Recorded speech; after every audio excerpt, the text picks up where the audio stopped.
All right, happy Saturday, y'all. Today we're gonna do some stroganoff. Camilla, what are you doing over there? Looking for snacks. I caught you. Girl, this is on the internet. Stop. All right, so this is what you're gonna need. You're gonna need your Steve meat. Just kidding, it's stew meat. I was calling it Steve meat. Some mushrooms, sour cream, butter. That's how you know it's hard times when you get the butter that's called butter. That's the brand. You're gonna have some flour, onion. Typically you want to use white onion, but we're using red today because it's already cut and it's really good. Some olive oil, garlic salt, my favorite, this guy, Worcestershire, pepper, salt, chicken bouillon. This brand right here, pasta, you guys, I don't know what it is, but it tastes like you're in Italy. It's crazy. No, okay, maybe not Italy, maybe like not Olive Garden though, like the nice the nicer places. And then Dijon mustard. You don't have to get organic. That was what they had. It is great value organic, so you know it's part of it's the traditional German recipe. And then some red wine because we can for the Steve meat. Yeah. All right, so get yourself a pot of water, get that boiling. Don't add salt to it because when you add salt, it'll ruin the bottom of your pan if it's not boiling. Don't look in there. I don't know what the hell Jose did. And then get yourself a little pan here, put your olive oil in there, and let's get started. This is what you want to hear. That's not me doing the noise this time. It's really the meat.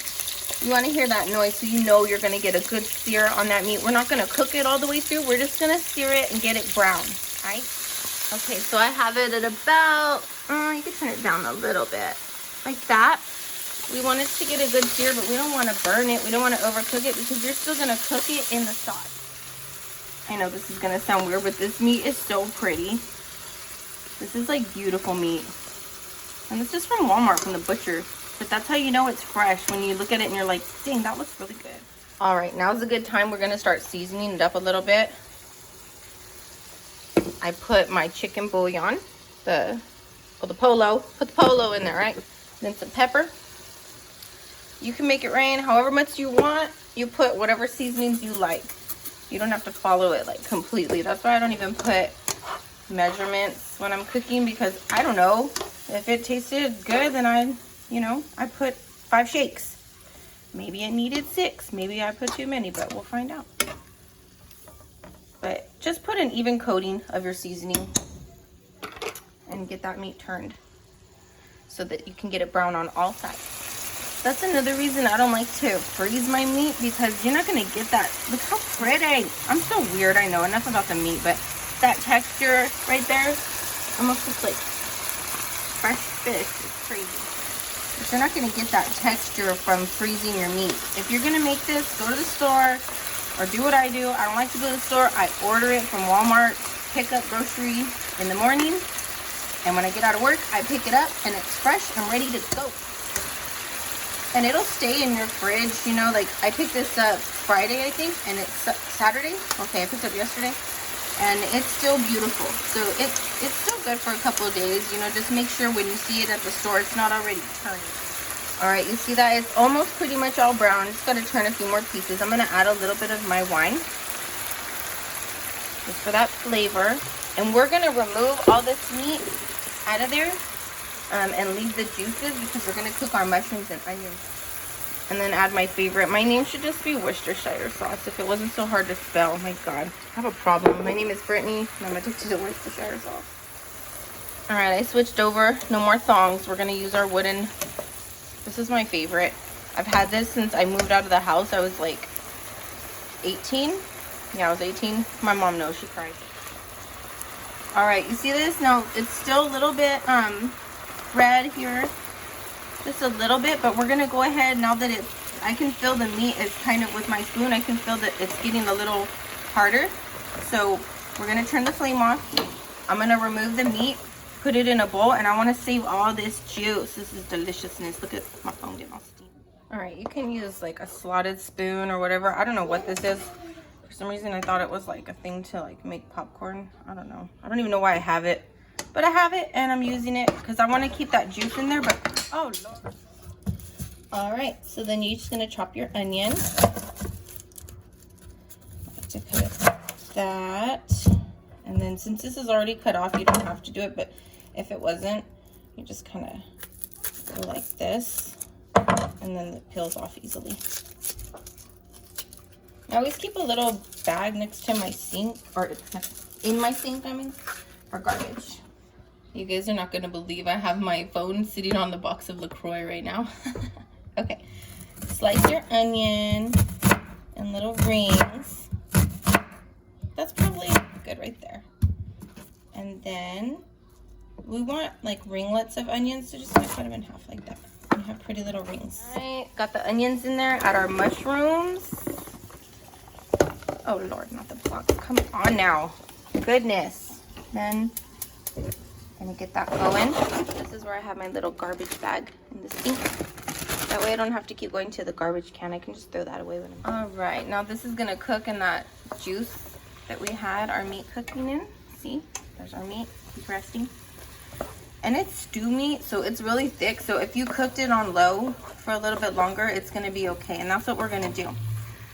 We're gonna get these mushrooms and the onion cooked a little bit, and then once these get a little soft, I'm gonna add the garlic. Don't add it yet because it'll burn. And then I always thought this trick was so dumb, but it really works. You smash the garlic with your big man hands with the knife, and the peel comes right off.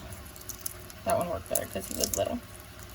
It comes right off, and then you can just chop it up.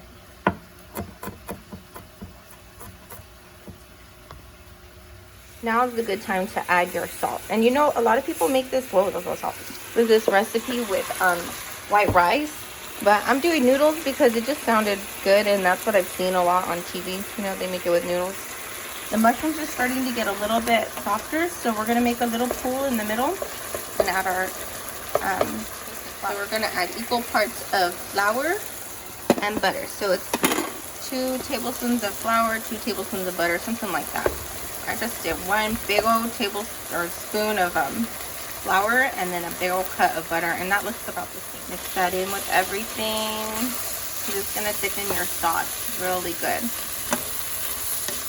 Chop garlic, and I'm gonna put a little bit more olive oil in there. And then we're gonna add the meat back to this right now. That deliciousness. And the reason we took it out was because we don't want to overcook it. We wanted the mushrooms and the onions to get all that good flavor and get nice and soft. And now we can cook everything together and let it continue cooking for about 15-20 minutes. Once it's boiling like that, you've salted your water, throw your pasta in. Follow the directions on the box. I think it says, what's it say, 10 minutes or something? Okay, you could add some chicken stock right now to make it a little more soupy, because you want it to be enough to coat the noodles. But I'm just gonna add some water, or they use beef, I think, beef bouillon, and a little more of the chicken broth. And sometimes people, Camila, hold it, sis. Sometimes people use cream of mushroom soup in here too. That's really have a lid, put it on. If not, you gotta be like me and use foil, because I dropped lightly cover it and cook it like that on low.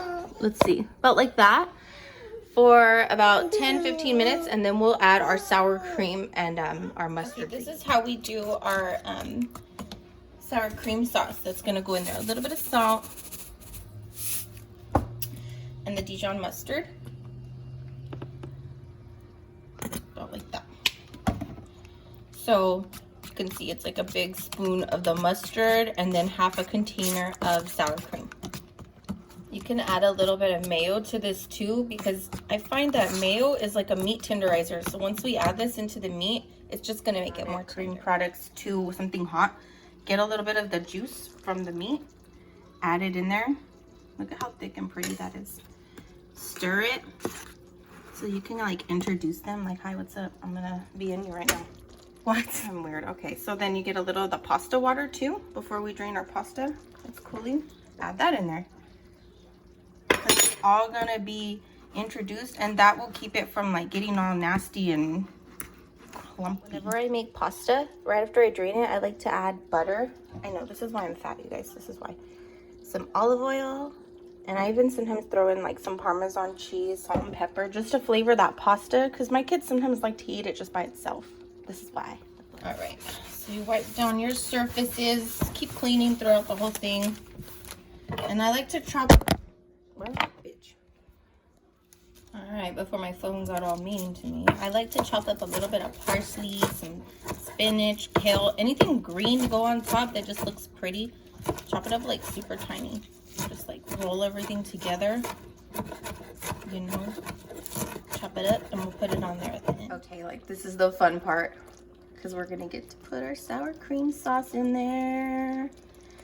And you're gonna, it's hard to do with one hand because like I like to scrape as I go, but just swirl it in there and it's gonna take your sauce to the next level. And then once you get it all in there, I like to cook it for another 10 minutes just so that the meat can get nice and tender. And put your lid back on. Tell me that does not look so good.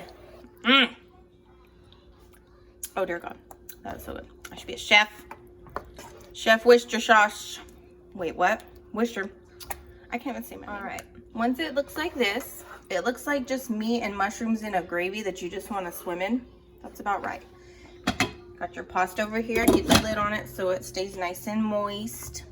Let this go. Put your lid back on it for about 10 more minutes. Chef Worcestershire sauce. And here it is. It looks so delicious. I have my bowl of pasta.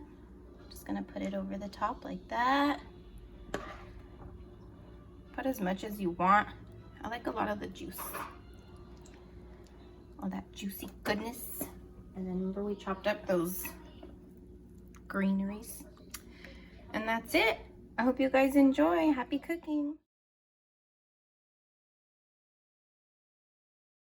I had to slap a filter on because I look like a hot mess. But thank you for cooking with me and Camilla. She was being a mess today. And my favorite little magnet of me and Jose, the hoe. Happy cooking.